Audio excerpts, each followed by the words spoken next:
Para saudara dan saudari yang Tuhan cintai, selamat pagi dan selamat bertemu lagi dalam Renungan Harian edisi hari Selasa tanggal 7 Juli 2020. Mengawali hari yang baru ini, kita hendak mendengar dan merenungkan sabda Tuhan.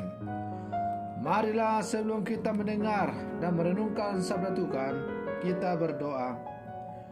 Dalam nama Bapa dan Putra dan Roh Kudus. Amin. Allah Bapa Maha Pengasih, Engkaulah yang menciptakan segala sesuatu yang hidup dan merupakan sumber sukacita. Semoga namamu menjadi kekuatan kami pada saat suka dan duka, pada saat sakit dan sehat. Semoga sabdamu yang kami dengar dan renungkan untuk mengawali hari yang baru ini sungguh menjadi pegangan dan menjiwai seluruh kehidupan kami di sepanjang hari ini. Terpujilah Engkau Bapa, Putra dan Roh Kudus, kini dan sepanjang segala masa. Amin. Para saudara dan saudari yang Tuhan cintai, sabda Tuhan yang hendak kita dengar dan renungkan bersama diambil dari Injil Matius pasal 9 ayat 32 sampai 38. Tuhan sertamu. Inilah Injil Tuhan kita Yesus Kristus menurut Santo Matius. Pada suatu hari, dibawalah kepada Yesus seorang bisu yang kerasukan setan. Setelah setan diusir, orang bisu itu dapat berbicara.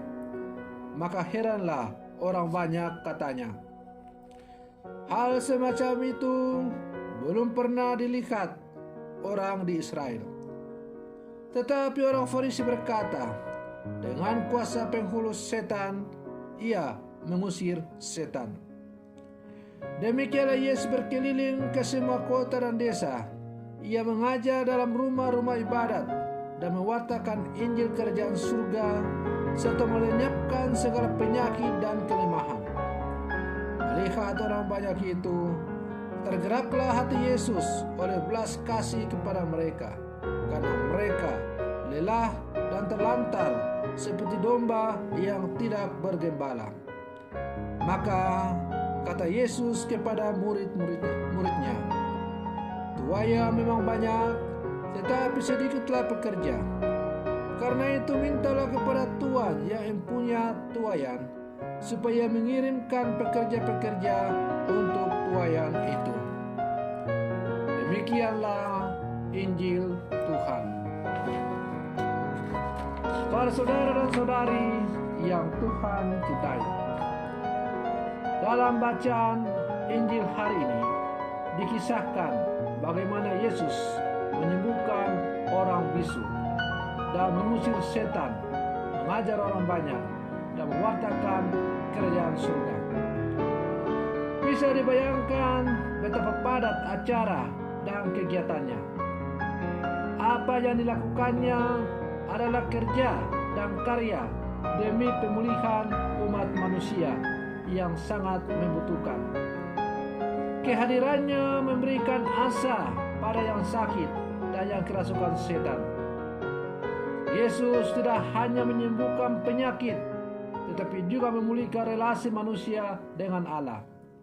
Ia mengharapkan iman sebagai tanggapan atas kehadirannya.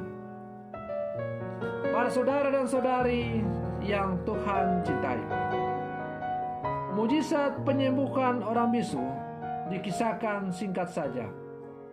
Matius lebih tertarik menampilkan tanggapan atas mujizat itu yang ternyata saling bertolak belakang.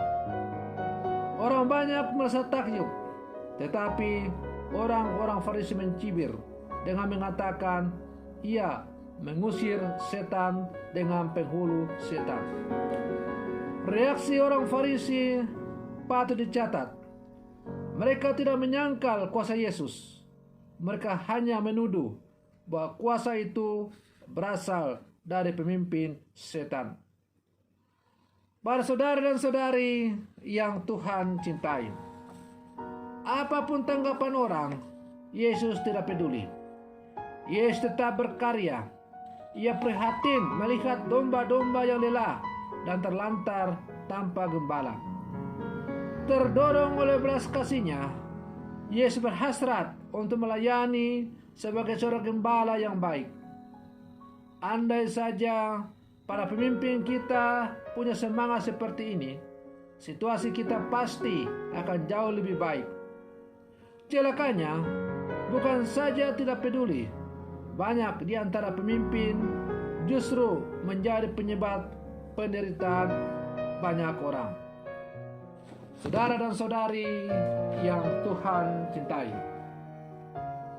kesejatian hidup Yesus justru terletak pada komitmen untuk secara total mengabdikan diri bagi orang lain, bukan bagi diri sendiri. Yesus menyadari bahwa panggilan hidupnya adalah mewartakan kerjaan Allah, bukan untuk mencari popularitas diri. Hal ini secara membanggakan terungkap dalam perkataannya kepada para murid ketika melihat banyak orang yang datang berharap kepadanya. Tuaya memang banyak, tetapi pekerja sedikit. Karena itu mintalah kepada Tuhan yang punya tuayan, supaya mengirimkan pekerja-pekerja untuk tuayan itu.